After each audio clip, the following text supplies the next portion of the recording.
Doctora, se dedica a la medicina estética, medicina biológica, homotoxicología y medio ambiente, tiene un posgrado universitario en obesidad y va a estar refiriendo en la tarde de hoy a temas muy interesantes como homeostasis y alostasis, medicina predictiva, y la nueva era de la medicina regenerativa, aplicaciones estéticas de exosomas.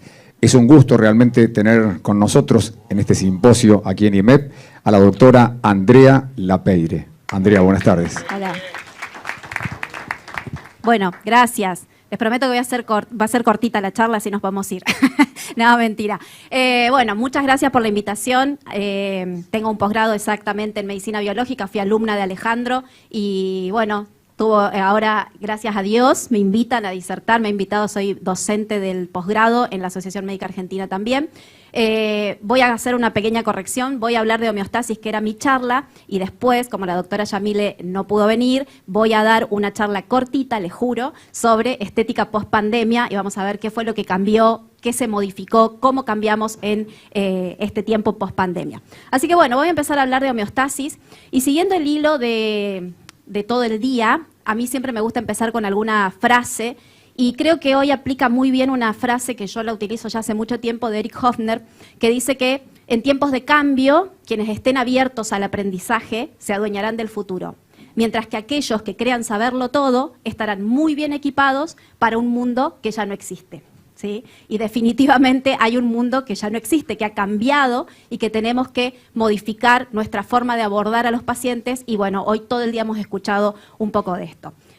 Mi charla hoy es homeostasis y alostasis. Yo siempre utilizo este gráfico porque realmente creo que la belleza se trata de salud, la salud se trata de equilibrio y de bienestar. La Organización Mundial de la Salud define a la salud como el completo bienestar biopsicosocial de un paciente y no solo la ausencia de enfermedad. Cuando nosotros hablamos, un paciente, yo me dedico a la estética, un paciente que tiene un inesteticismo que le molesta, que le impide el completo bienestar biopsicosocial, es paciente que no se quiere poner una malla porque siente que tiene una celulitis, una adiposidad localizada, una arruga, lo que sea, ese paciente no está en la definición de salud de la OMS, técnicamente hablando, ¿sí? Entonces, empiezan a cobrar importancia palabritas como detox, como biorregulación, bioenergética, prevención, integridad, reparación, regenerativa. Hoy el doctor Berensen habló de energía, y efectivamente hoy vamos a hablar que alguno de los conceptos nuevos es esto, la energía, y cómo eso puede alterar nuestra regulación basal también. ¿Cuántos se vieron alterados en su regulación basal en esta pandemia? Todos, absolutamente todos. Creas o no creas en el COVID, ¿sí? Creas o no creas en la vacunación, creas que esto es una pandemia o no, nos ha afectado a todos. Entonces, personalmente a mí me afectó muchísimo porque, bueno, yo vivía en San Martín de los Andes hasta antes de la pandemia. Llegué de Europa, de dar un curso en Europa el 20 de febrero.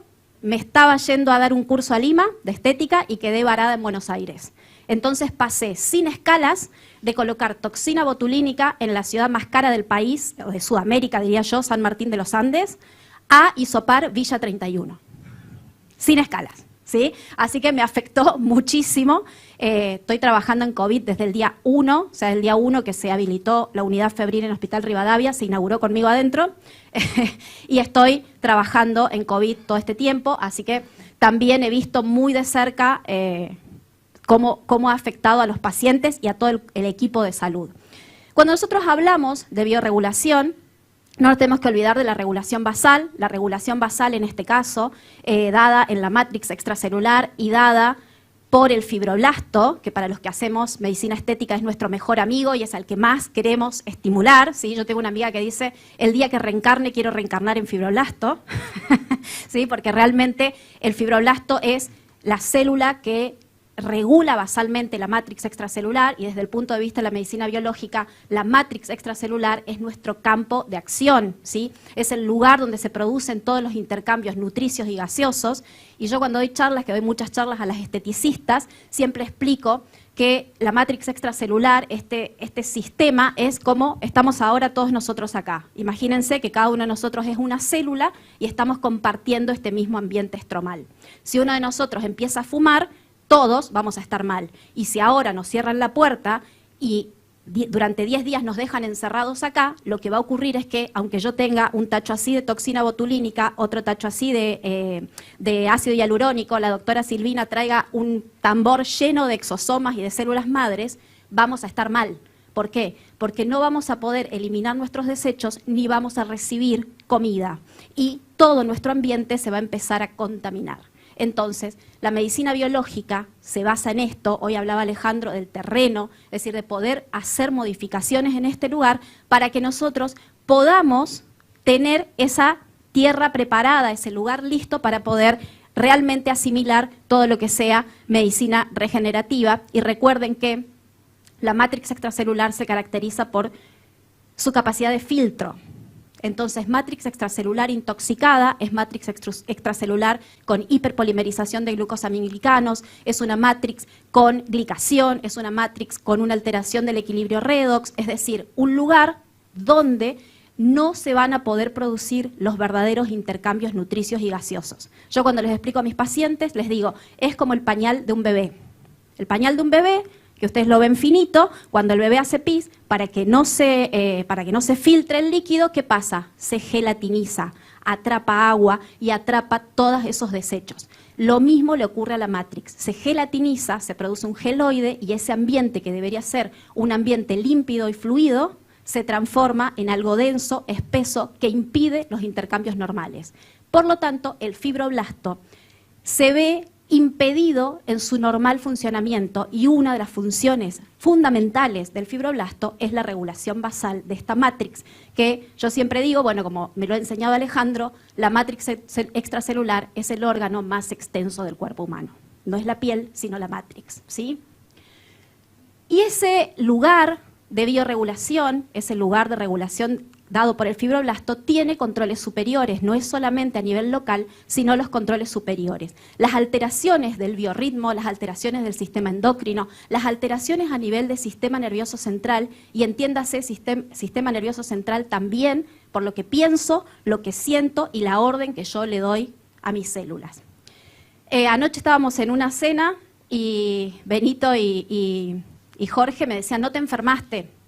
No, no me contagié de COVID. Y me dicen, ¿cómo no te contagiaste de COVID? O sea, yo hisopo en la segunda ola 300 pacientes por día. Y este miércoles estuve de guardia y hisopé yo sola 176 pacientes. Dice, ¿cómo no te enfermaste? ¿Sí? Soy muy cuidadosa con todo, pero aparte, lo que dice Alejandro, yo me di la orden de no enfermarme. No me podía enfermar. Toco madera, esperamos que sigamos así, pero realmente, si bien era muy obsesiva con los cuidados, también tenía muy en claro que no me iba a enfermar, ¿sí? Y no me enfermé, o sea, no tengo anticuerpos ni nada. Sí. ¿Cómo? A positivo. A positivo.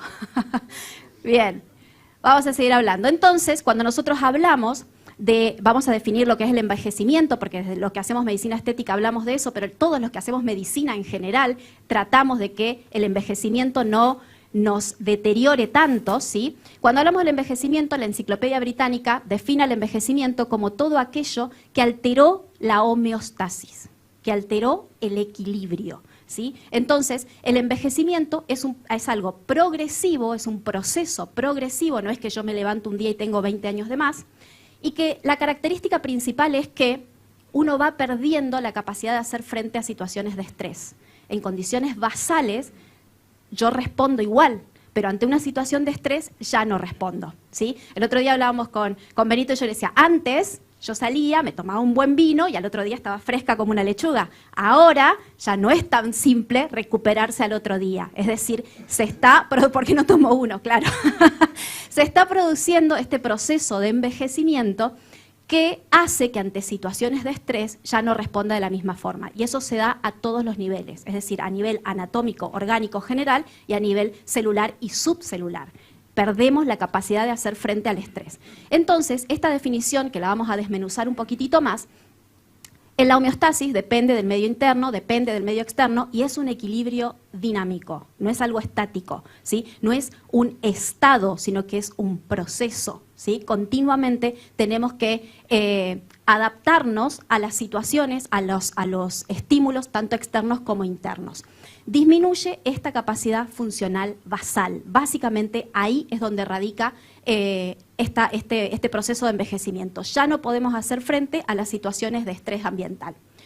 Tenemos que tener en claro que el envejecimiento, obviamente, tiene variaciones interpersonales, pero también intrapersonales, ¿sí? La mayoría de los pacientes cuando llegan y dicen, me duele la rodilla, es la edad. Sí, pero la derecha y la izquierda tienen la misma edad, solo me duele la derecha. ¿Sí? Es decir, hay algún proceso diferente. Y esta definición no habla de irreversibilidad ni de inevitabilidad. Es decir, que da la posibilidad de que haya sistemas sin envejecimiento y también da la posibilidad de que hay cambios que pueden ser revertidos, ¿sí? Así que eso también me parece interesante. Si bien el envejecimiento, como decía el doctor Ferreira, es parte del ciclo natural de la vida y claramente que vamos a envejecer, también hay sistemas sin envejecimiento y también hay cambios de envejecimiento que pueden ser revertidos. Nuevos conceptos, las vías de comunicación, todos conocemos la vía de comunicación nerviosa, la vía de comunicación circulatoria, pero también la vía de comunicación facial, las fascias. Nosotros tenemos información química, información dolorosa, sensitiva, mecánica, pero también tenemos el sistema energético como vía de comunicación. Es decir, las vías de comunicación, las vías de información, de llevar y traer información de los sistemas vivientes, incluye el proceso químico, pero también el proceso energético. Que a los médicos nos han enseñado bastante mal ese proceso, porque parece que hablar de energía o de algo bioenergético, parece que estamos hablando de chamanismo. Pero nuestras membranas, todas nuestras membranas tienen un potencial de membrana eléctrico. Es decir, que también la vía de información eléctrica es algo sobre lo que nos tenemos que ocupar. Y hoy Alejandro, cuando hablaba de eso, y él hablaba de acercarse al paciente, y yo me acuerdo que una de las primeras veces que lo escuché, él hablaba de la intención de curar. ¿Cómo me acerco yo a mis pacientes? La intención de curar. Esa energía también se transmite. Eso también se transmite. Y bueno, esto que hablábamos hoy, de que en estos tiempos de cambio, estar en un simposio hoy estudiando no sé cuántas horas con los barbijos puestos, habla de la intención de curar, porque ¿por qué estamos acá? Para ayudar a nuestros pacientes, claramente, para formarnos y ayudar a nuestros pacientes. Entonces, esa energía también se transmite de alguna manera.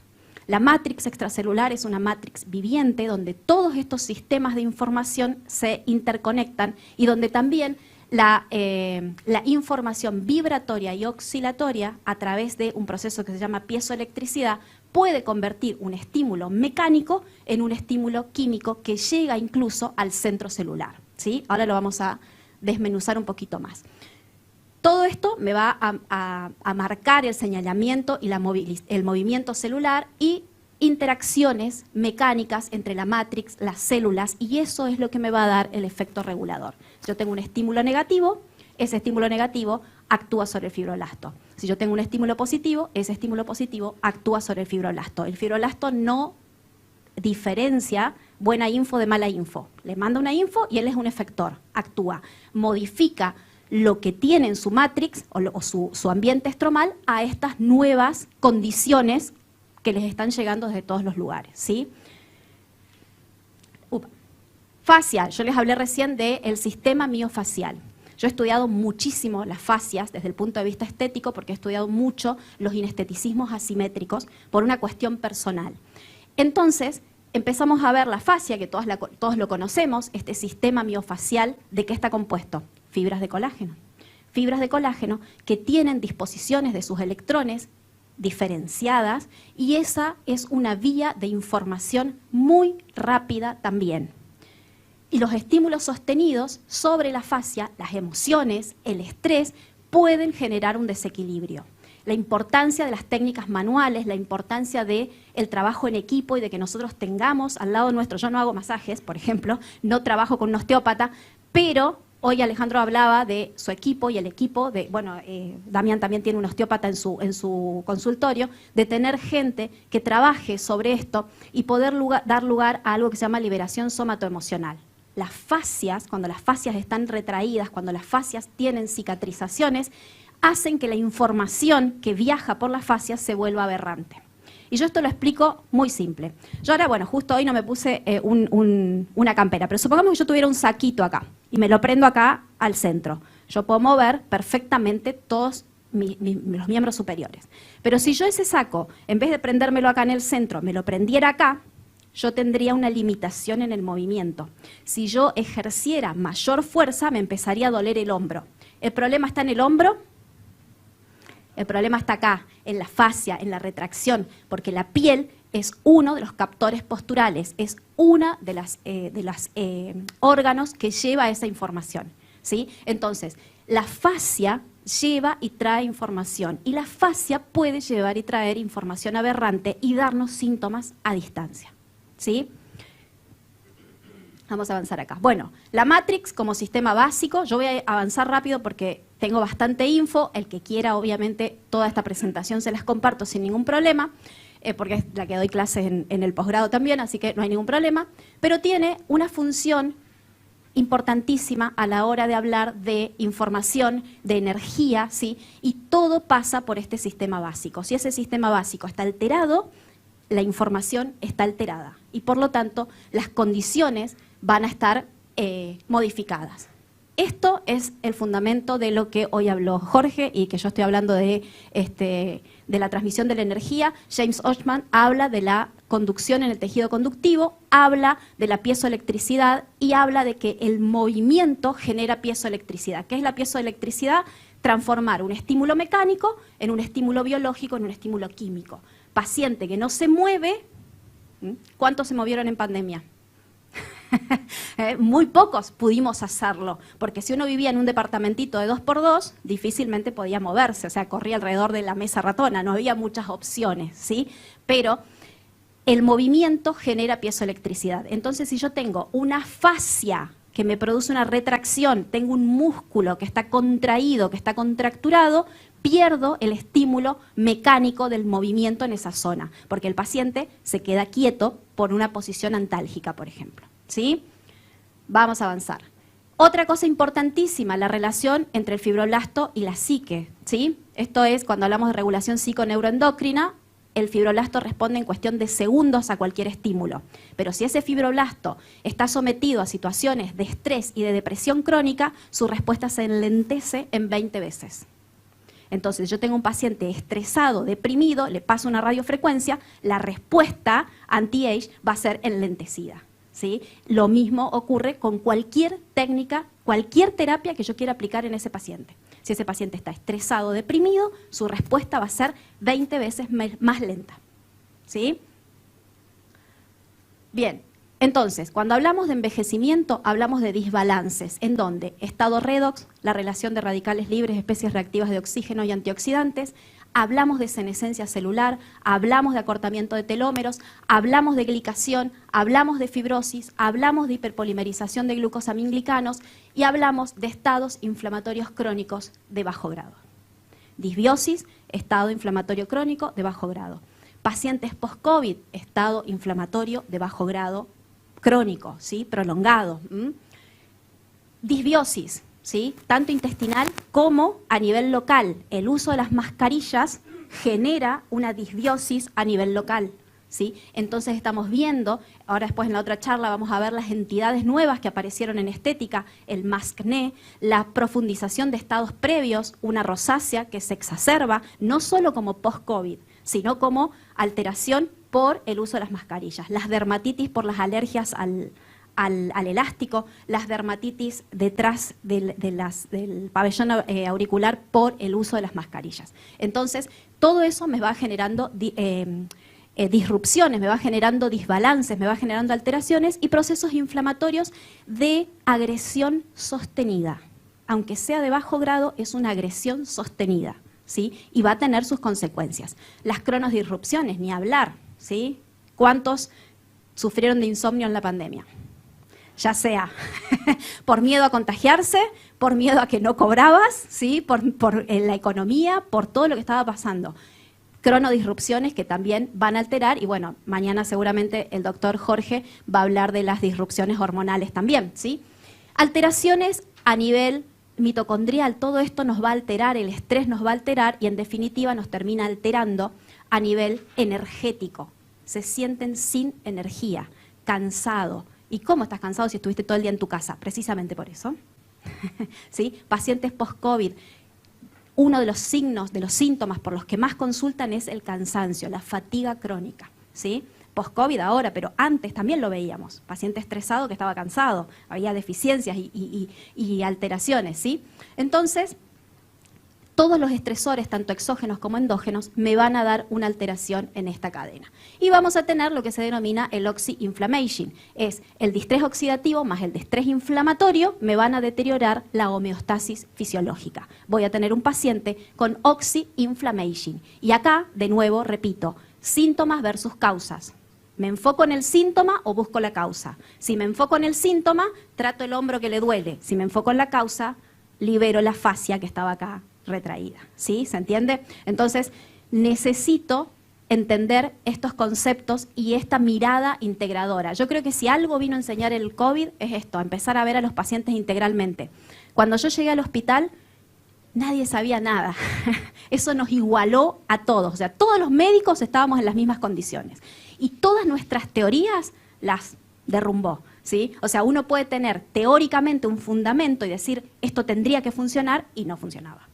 ¿Sí? Este paciente estaba hecho percha, se tendría que haber realmente no sé cómo sobrevivió y sobrevivía. Y otro paciente que estaba perfecto, termina falleciendo y no sabes qué pasó en el medio. ¿Sí? Si bien hoy conocemos un montón y hoy podemos hablar un montón de COVID, todavía post-COVID no lo sabemos. Todavía estamos hablando post-COVID. Entonces, tenemos herramientas desde la teoría para poder trabajar, la evidencia basada en la opinión de expertos sería esto, ¿sí? Pero todavía no tenemos la experiencia real de lo que ocurre con todos estos pacientes. Todavía muchos pacientes post-COVID están boyando y no saben qué hacer. Y muchas veces lo que creemos que funciona, funciona y otras veces no. ¿Por qué? Todavía no lo sabemos. Todavía tenemos poca experiencia en esto, ¿sí? Bien, entonces el envejecimiento, cuando hablamos de envejecimiento, es anatómico, funcional, biológico, oxidativo. Es decir, todas nuestras funciones empiezan a envejecer.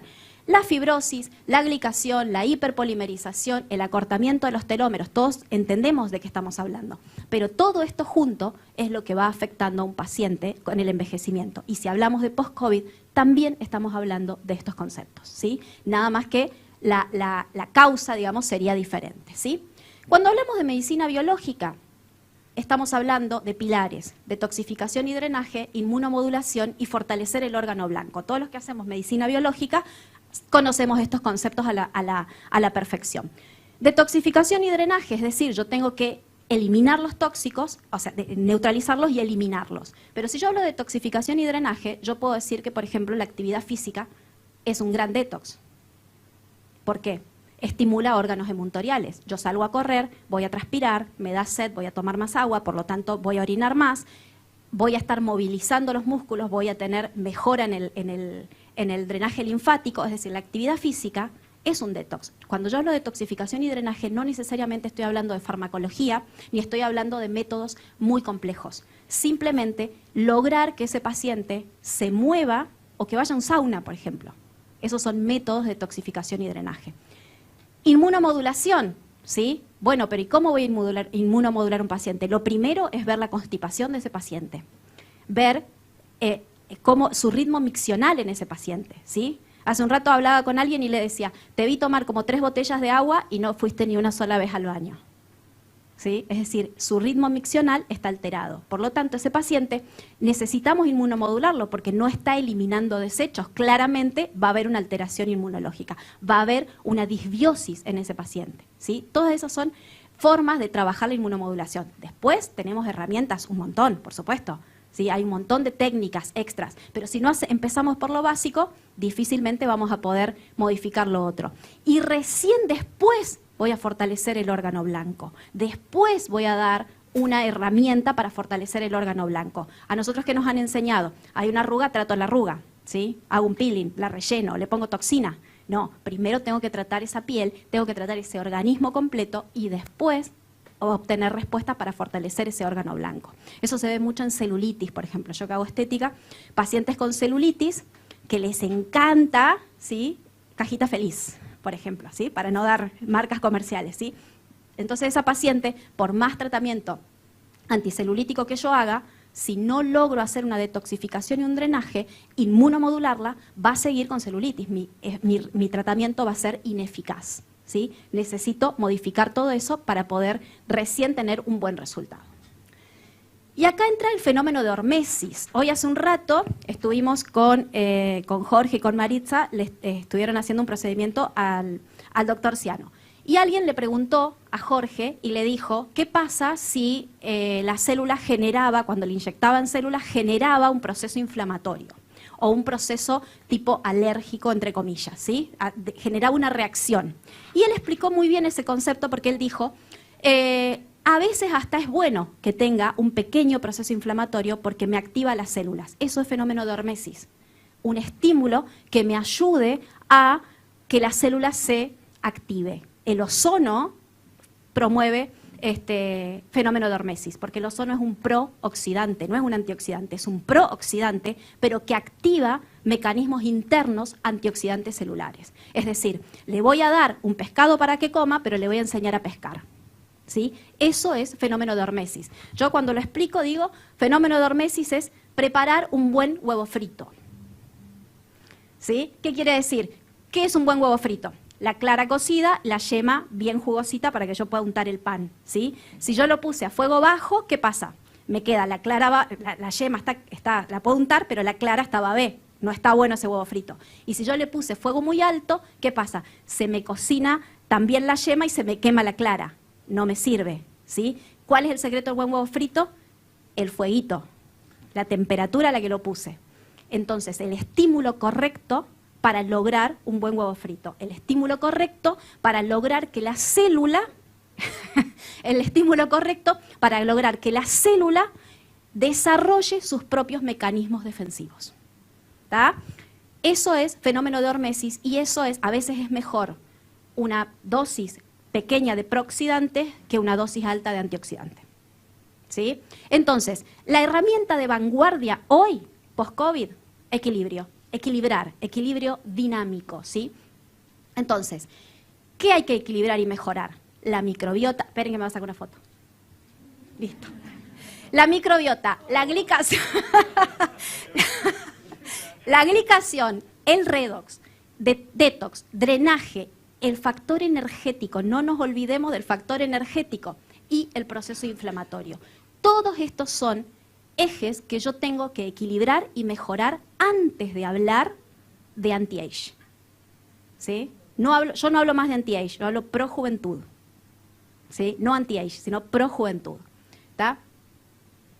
¿Y qué es la alostasis? Es la adaptación, lo que el cuerpo se ve obligado a hacer para recuperar ese equilibrio de homeostasis. ¿Qué pasa ante estímulos negativos que me desequilibran? El cuerpo empieza a agregar cargas para equilibrarlo. Cuando eso me sobrepasa, yo estoy con una sobrecarga, una carga alostática. Es decir, voy a recuperar un estado de equilibrio, pero superior a mi estado basal. Es decir, un estado de equilibrio que no es en realidad mi estado basal, sino que es mi estado de sobreesfuerzo, ¿sí? Fíjense, la homeostasis versus la alostasis. La homeostasis es la conservación, es regular la variable y es el valor de referencia al que hay que volver. Y la alostasis es la adaptación, me predice la necesidad, es el estado más relevante en el momento siguiente. Voy a hacer una terapia celular, necesito predecir y adaptar ese organismo para poder hacer una terapia celular. Voy a hacer un tratamiento de celulitis, necesito adaptar y predecir la necesidad en ese paciente antes de verlo. Pasamos por una pandemia, tengo que predecir lo que mis pacientes necesitan ahora. Todos están con disbiosis, 99%, todos están con sobrecarga alostática, porque todos pasamos por situación de estrés, y a eso sumale que si aparte pasó por COVID, también va a tener las alteraciones propias del post-COVID, ¿sí? Pero aunque no haya pasado por post-COVID, igual necesito predecir lo que ese paciente requiere, ¿sí? Todos los estresores me van a dar una variación de mi estado basal. Esa variación de mi estado basal, dependiendo de el estado previo de ese paciente, de cómo interprete el miedo a la muerte, el miedo a la enfermedad, el miedo a la economía, de los mecanismos defensivos que ese propio paciente tenga, también me van a determinar su respuesta. Si su respuesta va a ser adaptable o no adaptable. ¿Sí? Vamos a ver acá.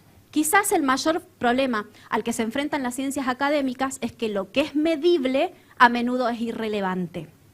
Y lo que es relevante a menudo no se puede medir. ¿Sí? Y tengo acá este ejemplo.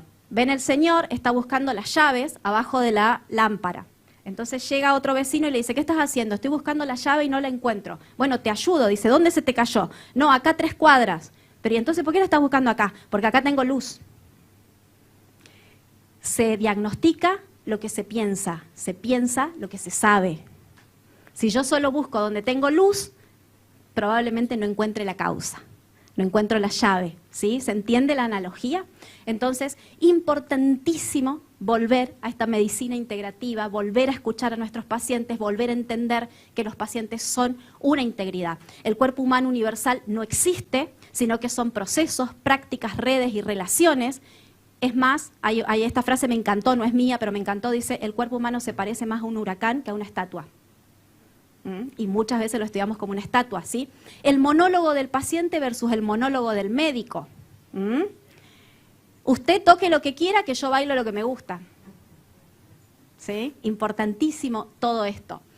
La injusticia epistémica y la injusticia testimonial. A mí me pasó puntualmente, yo hace 15 años que me dedico solo a la medicina estética, o sea que estoy fuera del sistema de salud hace 15 años y haciendo medicina estética donde me tomaba todo el tiempo para hablar con mis pacientes. Mis pacientes me llaman hasta para ver si es correcto las gotitas que le dieron al perro que tenía una otitis, ¿sí? Así, esa relación tengo con mis pacientes.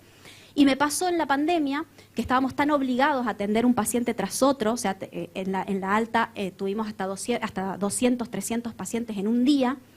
Entonces pasaba que ya no te importaba tanto escuchar al paciente porque tenías que atenderlo rápido, entonces había una injusticia epistémica, ya no nos importaba lo que el paciente sentía, ¿tiene el síntoma o no tiene el síntoma? ¿Lo hisopo o no lo hisopo? Listo, se va porque viene otro. Y la injusticia testimonial, no había tiempo para escuchar lo que el paciente te estaba refiriendo.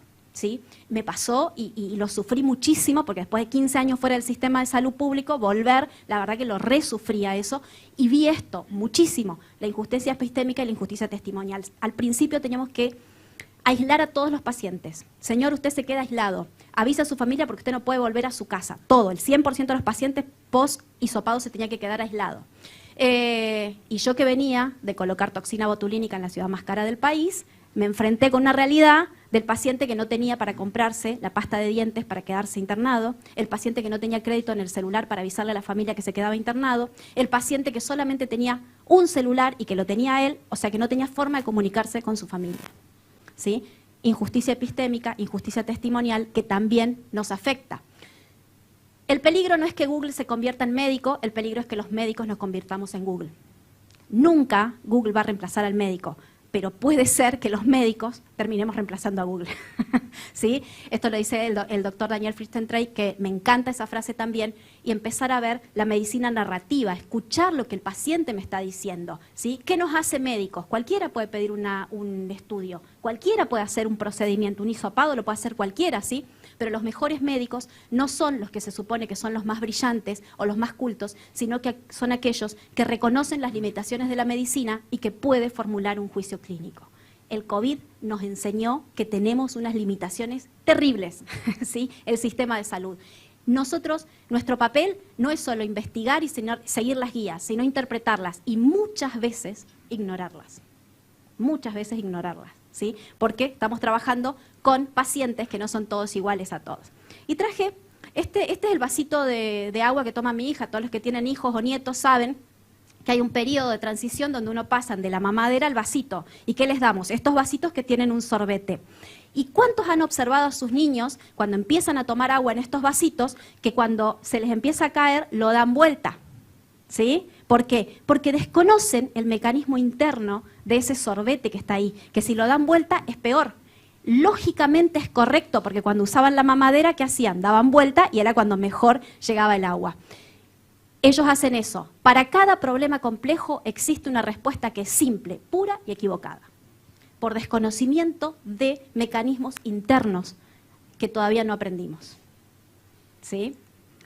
Solucionismo tecnológico, confundir síntomas con causas o problemas. Las variables son el problema, pero no son la enfermedad, no son la causa de la enfermedad. No es lo mismo peso que obesidad, presión arterial que hipertensión arterial, glucemia que diabetes. No es lo mismo. La biología humana está saturada de significado. La experiencia se inscribe hasta el nivel subcelular, el cuerpo vivido. La experiencia que trae ese cuerpo, lo que interpreta ese cuerpo ante ciertas situaciones. A veces, perseguir tantos biomarcadores hace olvidar lo que los marcadores marcan. Yo estuve acá en la segunda ola, me tocó estar a cargo de una sala COVID, que llegué con 8 camas y me terminé yendo con 24 camas de pacientes y sin lugar en la terapia, o sea que me tenía que ocupar sí o sí de los pacientes. Y me pasaba que era todos los días pedirle biomarcadores a los pacientes, ¿no? Era como el protocolo, pedir biomarcadores. Y ya ni sabíamos para qué le pedíamos los biomarcadores. Hoy hablaba Jorge, decía, el dímero D, sí, el dímero D era un predictor. Pero ¿para qué tengo que pincharlo todos los días a ese paciente? Es como que nos habíamos olvidado un poco la clínica también, ¿no? De ver a los pacientes y perseguir biomarcadores hasta olvidarnos lo que el biomarcador marca. ¿Qué estoy buscando yo en ese paciente? Cuando yo hablo de clasificación evolutiva de los síntomas, ese síntoma me está marcando una deficiencia o me está marcando una defensa. ¿Es un biomarcador adaptativo o es la causa de la enfermedad?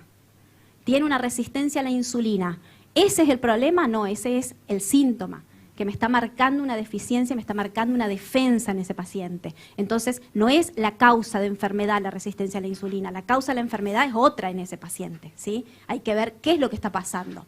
Cuando yo hablo de síntomas adaptativos, estoy hablando de respuestas defensivas, de adaptaciones evolutivas. Y cuando yo hablo de síntomas disfuncionales, estoy hablando de la manifestación de la enfermedad que no tienen un significado evolutivo. Cuando yo estoy en esta primera parte, es cuando yo puedo trabajar y revertir. Cuando yo estoy en aquella parte, ya tengo que cambiar mi estrategia. Pero acá es donde yo tengo un montón de cosas para poder hacer medicina preventiva y medicina predictiva. Tratar en la salud, no en la enfermedad. No curar, sino evitar que se enfermen. ¿Sí? Bien. Voy rápido porque tengo un poco más de material. La plasticidad. ¿Qué es la plasticidad? La gama de fenotipos que el ambiente puede configurar desde un solo genotipo. Lo que el ambioma hace en el paciente. Eso es la plasticidad, lo que llamamos la epigenética, ¿sí? La conducta, la fisiología y el desarrollo me van a modificar la plasticidad. Si el paciente tiene una conducta, si el paciente tiene una tendencia familiar, porque todos te dicen, esto es mi herencia, mi mamá tenía diabetes, mi mamá era con sobrepeso, mi abuela también, yo voy a ser igual, tiene una tendencia. Pero si el paciente controla ciertas conductas, seguramente no desarrolla la enfermedad. Ahora, si el paciente, por más que no tenga una predisposición genética, tiene cierta conducta y probablemente la desarrolla aunque no tenga predisposición genética, ¿sí? Toda disrupción biográfica produce una disrupción fisiológica. La disrupción biográfica de la pandemia nos produjo una disrupción fisiológica a todos, pero toda disrupción biográfica en un paciente produce una disrupción fisiológica. Eso también es tarea del médico, ¿sí? Cuando nosotros hablamos de alostasis es esto, los parámetros varían y la variación anticipa la demanda. Todo cambió, tenemos que anticiparnos a la demanda ahora, ¿sí? Ha cambiado y lograr obtener adaptación, o sea, poder llegar a esto, a poder adaptarnos, a poder tener cierta cintura para poder adaptarnos, básicamente a las situaciones de estrés. El estrés que antes estaba acá, ahora está allá, ¿sí? Y cuando volvamos a a ver, ¿a cuántos no les pasó hoy que les dio un poquito de miedito estar cerca de otros sin barbijo? A vos no, porque acabas de salir, pero los que no hemos tenido COVID, por más que estemos vacunados, a más de uno le pasó que le dio cierta cosita. ¿Cuántos compartieron vaso hoy? ¿Cuántos tomaron mate? El doctor allá, pero la mayoría no. Es decir, estamos ahora con una sobrecarga, ¿sí? De estrés, con una sobrecarga en nuestra capacidad de afrontamiento a las distintas situaciones. Y podemos tener un control exitoso o no. Eso dependerá de las herramientas que cada uno de nosotros tenemos. Pero básicamente la alostasis es predicción. Y esto es un concepto biológico, pero yo lo quiero trasladar a un concepto de atención médica. Es decir, tenemos que ser predictivos a lo que ahora viene, a lo que nuestros pacientes van a requerir en este momento. Es decir, yo tengo un paciente que está estresado, yo sé que predictivamente el riesgo que tiene es mayor, está aumentando su riesgo, ¿sí? ¿Por qué? Porque se alteró su eje neuroendocrino, porque se alteró su nivel de glucocorticoides, y ese es un paciente que está envejeciendo más rápido de lo que debería envejecer por esta sobrecarga a la que está sometido. Edward Adolph hablaba y decía que la biología de la integridad es el estudio del cuerpo como un sistema integrado, coordinado y exitoso. ¿Sí? Si se pierde la integridad, si se pierde la coordinación, se fracasa. ¿Tá? Estos vínculos no son simples cadenas, sino que son una gran cantidad de caminos entrecruzados. El problema es que nosotros estudiamos un solo camino muchas veces y nos olvidamos de los entrecruzamientos. La transformación es un cambio que implica no solo una nueva solución, sino que redefine el problema a ser resuelto. Redefine el problema a ser resuelto. Hoy ya no tenemos que resolver solo una arruga, solo una adiposidad localizada, solo un pozo de celulitis. Hoy tenemos que plantearnos cuál es el problema a ser resuelto. El envejecimiento integral de nuestros pacientes por esta pérdida del equilibrio. Cuando el único instrumento que usted tiene es un martillo, cada problema que aparece se trata como si fuera un clavo. ¿Tá? Entonces hay que obtener herramientas. Te voy a pedir que me pases la otra presentación, les juro que voy a ir rápido también.